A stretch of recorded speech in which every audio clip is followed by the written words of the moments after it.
मैं महाराष्ट्र पर वापस आते हुए आपसे सीधा सवाल पूछना चाह रही थी कि मुख्यमंत्री कौन होगा? देखिए, मुख्यमंत्री तो हमारी पार्टी का जो केंद्रीय नेतृत्व है, एक सिस्टम है, वो केंद्रीय नेतृत्व बैठेगा, पार्लियामेंट्री बोर्ड बैठेगा, वो निर्णय करेगा। और जब भी महाराष्ट्र में पिछली बार भी जब सरकार बनी थी तो कौन मुख्यमंत्री होगा ये हमारे केंद्रीय नेतृत्व ने ही तय किया था। तो हमारा केंद्रीय नेतृत्व बैठकर इसको तय करेगा और हमें पूरी उम्मीद है कि जल्दी वो निर्णय होगा। अच्छा शहनवाज जी, इस जीत में सबसे बड़ा क्रेडिट आप किसे देना चाहेंगे? जी, क्योंकि देखिए जिस लाडली योजना की तारीफ हो रही है, दरअसल वो महायुति सरकार में नरेंद्र मोदी जी को। अच्छा, मैं एकनाथ शिंदे का चेहरा जो है वो फ्रंट पे रहा, वो जीत का क्रेडिट उनके बेटे अभी थोड़ी देर पहले दे रहे थे, इसलिए मैंने ये पूछा। हम लोग नरेंद्र मोदी जी के आशीर्वाद से लड़े, उनके जितने भी हमले हो रहे थे वो नरेंद्र मोदी जी पे हो रहे थे, हमारे मुद्दे पे हो रहे थे। नरेंद्र मोदी जी ने कहा कि एक हैं तो सेफ हैं, तो राहुल गांधी ने पूरा हमला किस पे किया? नरेंद्र मोदी जी पे किया। वो सेफ लेकर आ गए और वो ड्रामा जो किया, वो ड्रामे को जनता ने नकार दिया। जनता ने ये कह दिया कि ये नहीं चलेगा, तो जनता ने संदेश दे दिया है कि इन लोगों ने क्या कसर नहीं छोड़ी, सारी कसर पूरी करने की कोशिश की। लेकिन कांग्रेस तो वायनाड में लगी थी। कांग्रेस पार्टी का तो एक ही मुद्दा था कि वायनाड में कैसे प्रियंका जी जीत जाए, सारे नेता वहीं लगे थे। कांग्रेस जितना मेहनत वायनाड में कर रही थी उससे कम मेहनत महाराष्ट्र में किया है। अच्छा, वो भरोसे पे थे, मतलब आपका कहना है कि कांग्रेस वाले भरोसे पे थे अपने सहयोगी दलों के?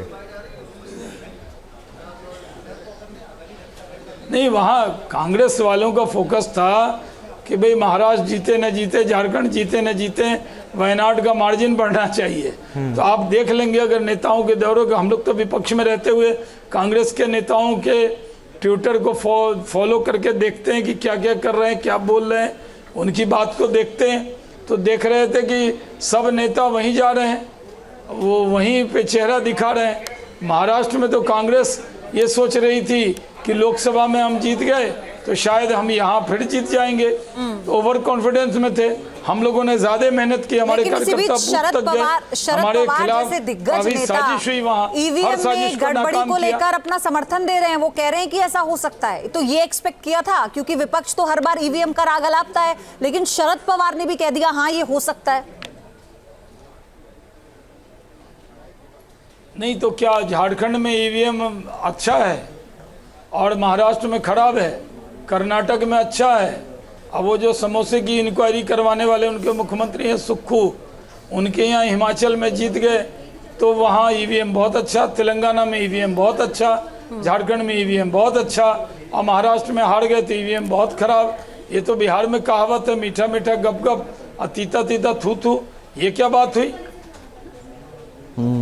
अच्छा शहनवाज जी, लेकिन ईवीएम के साथ बड़ा बुरा होता है। अब बताइए, इलेक्शन कमीशन भी इसमें शामिल हो गया, अब सब कोई आपके ऊपर, ईवीएम के ऊपर, इलेक्शन कमीशन के ऊपर, सब पे आरोप लगा रहे हैं। मतलब क्या हो क्या रहा है? हमारे देश के जितने भी संवैधानिक ढांचे हैं, लोकतांत्रिक पद्धति, उन पे प्रश्न उठाया जा रहा है।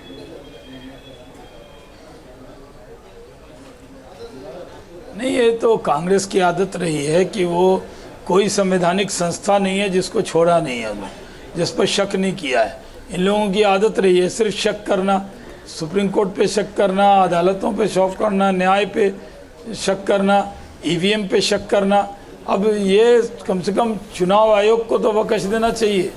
इसी चुनाव आयोग के जरिए कांग्रेस जीतती रही और आज इस चुनाव आयोग को ही शक के दायरे में लाकर वो खड़ा कर देते हैं और इसी वजह से जनता उनसे नाराज है। अच्छा शाहनवाज जी, ये बताइए कि बीजेपी जिस तरह का प्रदर्शन उसने किया, सबसे बड़ी पार्टी के तौर पर सबसे ज्यादा सीटें इन रुझानों में मिलती नजर आ रही हैं, तो ये तो तय माना जाए कि मुख्यमंत्री बीजेपी का होगा, यानी हम ये तय मान लें कि फडणवीस मुख्यमंत्री हो सकते हैं? इसके 90% चांस हैं, ये तो आप बता सकते हैं?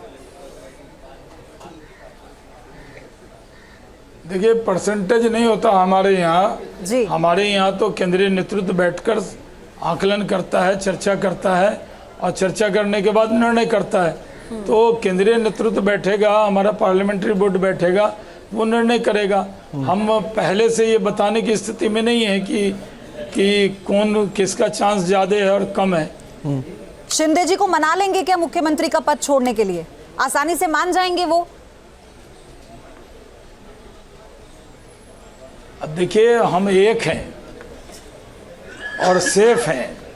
नहीं। सरकार बनेगी, एक मुख्यमंत्री हमारे यहाँ तय होगा।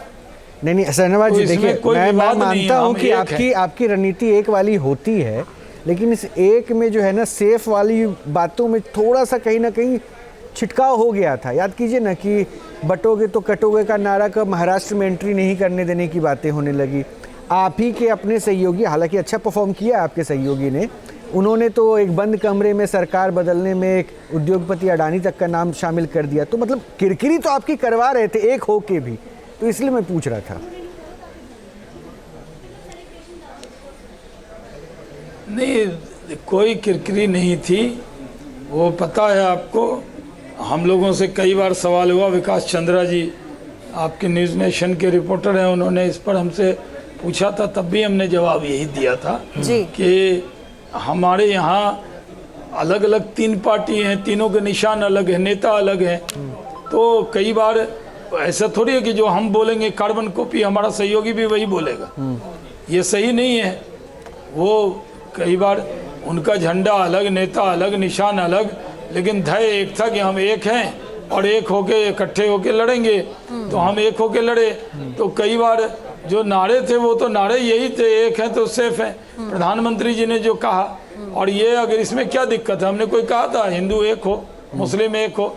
कांग्रेस पार्टी ने रिएक्शन में मुस्लिम को एक करने लगी है और शिवसेना उद्धव ठाकरे गुट करने लगी। हम तो कह रहे थे एक हैं तो सेफ हैं। ये आज भी कह रहे हैं, पूरे देश को कह रहे हैं, न्यूज़ नेशन के जरिए जो लोग सुन रहे हैं उनको कह रहे हैं, पूरे देश को एक होना चाहिए। हम एक रहेंगे तो सेफ रहेंगे और बंटना नहीं चाहिए। क्या कहे, नहीं बंटना चाहिए। अगर कहा कि बटेंगे तो कटेंगे कहा, तो बंटना क्यों चाहिए? हम एक बार बटे थे 47 में, तो फिर कभी नहीं बटेंगे, ये कहने में क्या एतराज है किसी? अच्छा, मैं थोड़ा सा यूपी पर भी आपसे बात करना चाह रही थी शहनवाज जी। यूपी में अखिलेश यादव ने क्या कहा वो आपने सुना, और वहां पे जितने नेता हैं, चाहे वो कांग्रेस के हो या फिर समाजवादी पार्टी के हो, उनका तो ये कहना है ये तो जीता ही बंदूक की नोक पर गया है चुनाव। तो इसमें बीजेपी क्या ही कहेगी?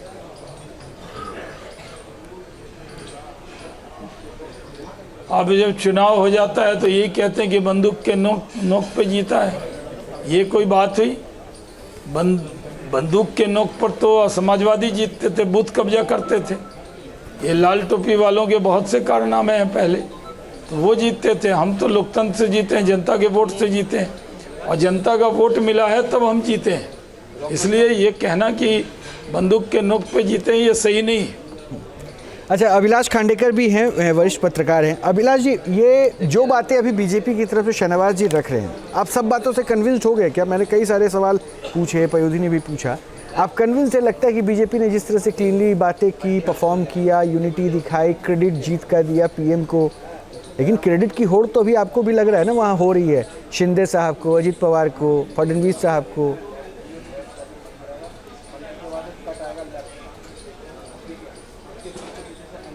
अभिलाष जी, ये सवाल मेरा आपसे है, आवाज आ रही है आपको?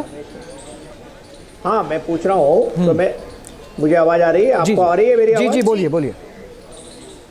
तो मैं शहनवाज जी को ये पूछना चाह रहा हूँ, थोड़ा सा याद भी दिलाना चाहता हूँ कि ईवीएम के ऊपर जो बातचीत हुई है, तो भारतीय जनता पार्टी के नेता जीवीएल नरसिम्हा राव ने डेमोक्रेसी एट रिस्क नाम की किताब लिखी और उसमें इलेक्शन कमीशन पर उंगलियां उठाई थी।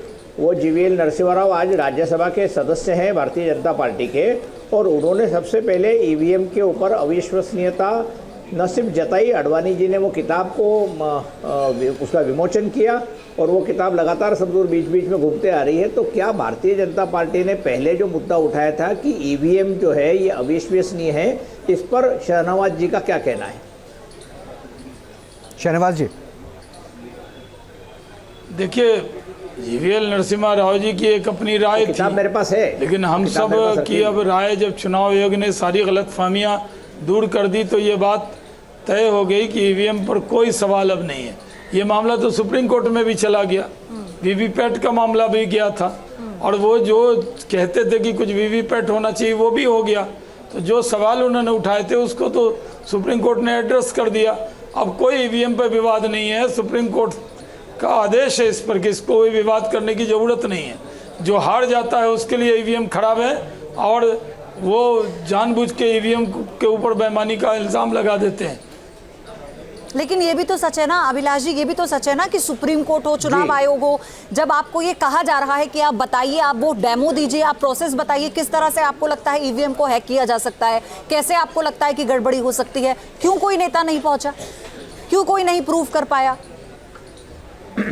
तो सैम पिट्रोडा ने अलग अलग जगह प्रेस कॉन्फ्रेंस करके ली थी, बातचीत बताई थी, लेकिन शहनवाज जी ने जो कहा और यदि सुप्रीम कोर्ट ने कह दिया तो उसके ऊपर कोई डिबेट की समस्या नहीं बनती। मैं तो ये पॉइंट आउट करना चाह रहा था कि भारतीय जनता पार्टी ने ही ईवीएम के मामले में सबसे पहले न सिर्फ टेलीविजन डिबेट पर बातचीत करी, किताब निकाली और वो खांडेकर साहब फिर तो सर ईवीएम सब तो तब तो ईवीएम को लेकर आने के लिए प्रश्न फिर जो कांग्रेस उठा रही है उसी के कार्यकाल में तो ईवीएम प्रोसीड हुआ ना, तो फिर प्रश्न तो वहां भी उठेगा। ये तो प्रोसीडिंग एंड प्रोसीजर्स है और मुझे लगता है कि जब आप लोकसभा चुनाव में जीतते हैं तो यही ईवीएम काम करता है। हल निकालना चाहिए।